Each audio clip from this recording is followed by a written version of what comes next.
Hi hello ನಮಸ್ತೆ and welcome back to my YouTube channel Vaishakh blogs. So ಇವತ್ತು ನಾನು ಎಲ್ಲಿ ಹೋಗ್ತಿದ್ದೇನೆ ಅಂತ ನಿಮಗೆ ತಮ್ಮನೇಲಿ ನೋಡಿ ಗೊತ್ತಾಗಿರ್ಬೋದು. ಸೊ ಕೇರಳದ ಒಂದು ಪ್ರಸಿದ್ಧ ದೇವಸ್ಥಾನವಾಗಿರುವಂಥ ಚೋಟಾನಿಕ್ಕರ ಭಗವತಿ ದೇವಸ್ಥಾನಕ್ಕೆ ನಾನು ಇವತ್ತು ಹೋಗ್ತಾ ಇದ್ದೇನೆ. ಸೊ ಬನ್ನಿ ಹಾಗಾದರೆ ಲೆಟ್ಸ್ ಬಿಗಿನ್ ದ ವ್ಲಾಗ್.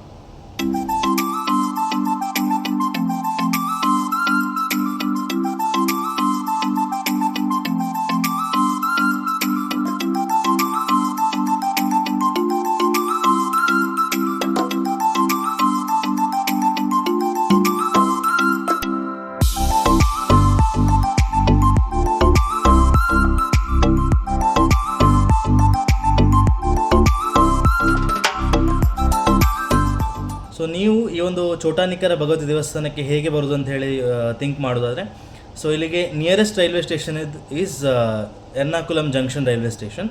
ಅಥವಾ ನೀವು ಫ್ಲೈಟಲ್ಲಿ ಬರೋದಾದರೆ ಅಥವಾ nearest airport is Cochin airport. So ನೀವು ಎರ್ನಾಕುಲಂ ಜಂಕ್ಷನ್ ರೈಲ್ವೆ ಸ್ಟೇಷನಿಂದ ಡೈರೆಕ್ಟ್ ನೀವು ಟ್ಯಾಕ್ಸೀಸ್, ನಿಮಗೆ ಕ್ಯಾಬ್ಸ್ ಅಥವಾ ಆ್ಯಪ್ ಬೇಸ್ಡ್ ಕ್ಯಾಬ್ಸ್ ಎಲ್ಲ ಸಿಗುತ್ತೆ. ಅಥವಾ ಸ್ವಲ್ಪ ಟೈಮ್ ಸೇವ್ ಮಾಡಬೇಕಂತ ಹೇಳಿದ್ರೆ it is best option is you take a metro. ಅಂದರೆ ಎರ್ನಾಕುಲಂ ಜಂಕ್ಷನ್ ರೈಲ್ವೆ ಸ್ಟೇಷನ್ ಹೊರಗಡೆನೇ ಮೆಟ್ರೋ ಇದೆ, ಎರ್ನಾಕುಲಂ ಸೌತ್ ಅಂತೇಳಿ ಮೆಟ್ರೋ ಸ್ಟೇಷನ್ ಹೆಸರು. ಸೊ ಅಲ್ಲಿಂದ direct metro towards Tripunithura terminal. So ಅಲ್ಲಿ ಹೋಗಿ ಲಾಸ್ಟ್ ಸ್ಟೇಷನಲ್ಲಿ ಇಳಿಬೇಕು, ತ್ರಿಪುನಿತರ ಟರ್ಮಿನಲ್ ಅಂತ ಹೇಳಿ. ಸೊ ಅಲ್ಲಿ ಇಳಿದು ನಿಮಗೆ ಅಲ್ಲಿಂದ ಒಂದು 5-6 ಕಿಲೋಮೀಟರ್ಸ್ ಇದೆ. It takes around 25 to 30 minutes, ಅರ್ಧ ಗಂಟೆ ದಾರಿ ಇದೆ. ಸೊ ಅಲ್ಲಿ ನಿಮಗೆ ಮೆಟ್ರೋ ಸ್ಟೇಷನಿಂದಲೇ ನಿಮಗೆ ರಿಕ್ಷಾ ಎಲ್ಲ ಸಿಗ್ತದೆ. ಸೊ ಆರಾಮ್ಸೆ ಹೋಗಿ ದೇವರ ದರ್ಶನವನ್ನು ಮಾಡ್ಬೋದು. So it's best option is metro station. So ಈಗ ನಾನು ಎಲಂಕುಲಂ ಅಂತ ಹೇಳುವಂಥ ಪ್ಲೇಸಲ್ಲಿ ಸ್ಟೇ ಆಗಿದ್ದೆ. That is 2 stations away from the Ernakulam south. ಅಂದರೆ ರೈಲ್ವೆ ಸ್ಟೇಷನಿಂದ ಸ್ವಲ್ಪ ಮುಂದ್ಗಡೆ ಇದೆ ನಾನು. ಸೊ ಇಲ್ಲಿಂದ ಡೈರೆಕ್ಟ್ ನಾನೀಗ ತ್ರಿಪುನಿತುರ ಟರ್ಮಿನಲ್ಗೆ ಮೆಟ್ರೋ ತಗೊಂಡು ಅಲ್ಲಿಂದ ಮತ್ತೆ ನಾನು ಕ್ಯಾಬಲ್ಲಿ ಹೋಗ್ತಾ ಇರ್ತೇನೆ. ಸೊ ಬನ್ನಿ ದೇವಿ ದರ್ಶನ ಮಾಡಿ ಬರೋಣ.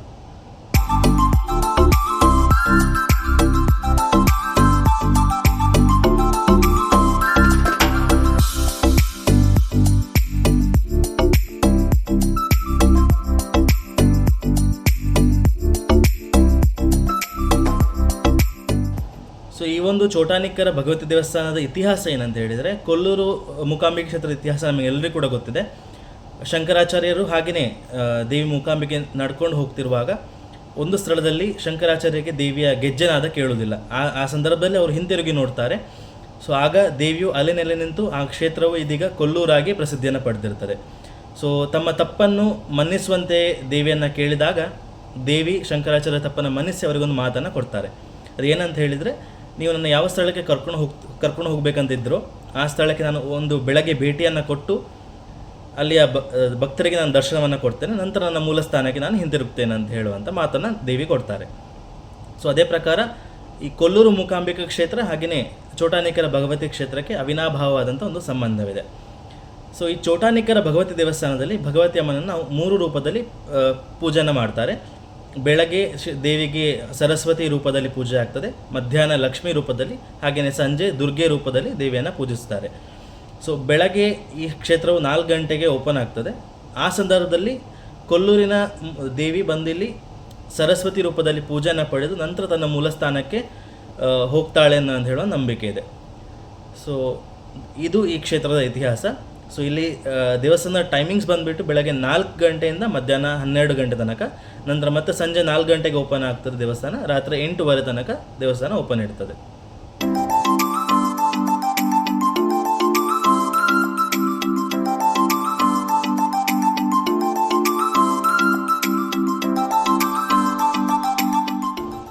ನಾಲ್ಕು ಗಂಟೆಗೆ ಈ ದೇವಸ್ಥಾನದ ಬಾಗಿಲು ಓಪನ್ ಆಗಿ ಕೊಲ್ಲೂರಿಂದ ಮೂಕಾಂಬಿಕೆ ದೇವಿಯು ಇಲ್ಲಿಗೆ ಬಂದು ಸರಸ್ವತಿ ರೂಪದಲ್ಲಿ ಪೂಜೆಯನ್ನು ಸ್ವೀಕರಿಸಿ ಭಕ್ತರಿಗೆ ದರ್ಶನವನ್ನು ಕೊಟ್ಟು ನಂತರ ತನ್ನ ಮೂಲ ಸ್ಥಾನವನ್ನು ಕೊಲ್ಲೂರಿಗೆ ತೆರಳಿ ನಂತರ ಕೊಲ್ಲೂರು ದೇವಸ್ಥಾನದ ಬಾಗಿಲು ತೆರೆಯಲ್ಪಡ್ತದೆ. ಇದೊಂದು ಈ ಕ್ಷೇತ್ರದ ವಿಶೇಷ ಅಂತಲೇ ಹೇಳ್ಬೋದು.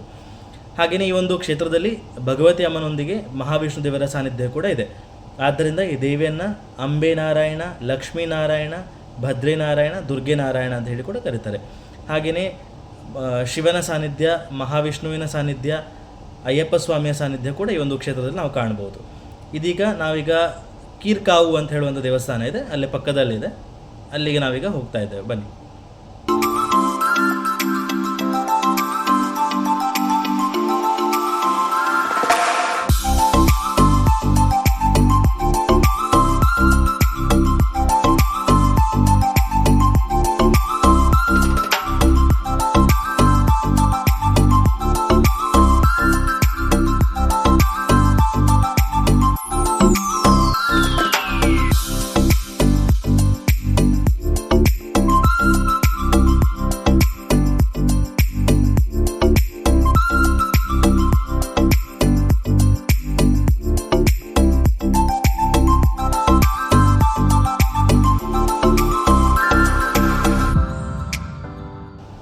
ಸೊ ವೀಕ್ಷಕರೇ, ಇದು ಕೇರಳ ರಾಜ್ಯದ ಎರ್ನಾಕುಲಂ ಜಿಲ್ಲೆಯಲ್ಲಿರುವಂಥ ಚೋಟಾನಿಕ್ಕರ ಭಗವತಿ ದೇವಸ್ಥಾನ. ಐ ಹೋಪ್ ನಿಮಗೆ ಸಾಕಷ್ಟು ಮಾಹಿತಿಗಳು ಈ ವಿಡಿಯೋಯಿಂದ ಸಿಕ್ಕಿದೆ. ಸೊ ನೀವು ಕೂಡ ಈ ಒಂದು ಪವಿತ್ರವಾದಂಥ ಕ್ಷೇತ್ರಕ್ಕೆ ಭೇಟಿ ಕೊಡಿ ಅಂತ ಕೇಳ್ತಾ ಈ ವಿಡಿಯೋನ ಇಲ್ಲಿಗೆ ಎಂಡ್ ಮಾಡ್ತಾ ಇದ್ದೇವೆ.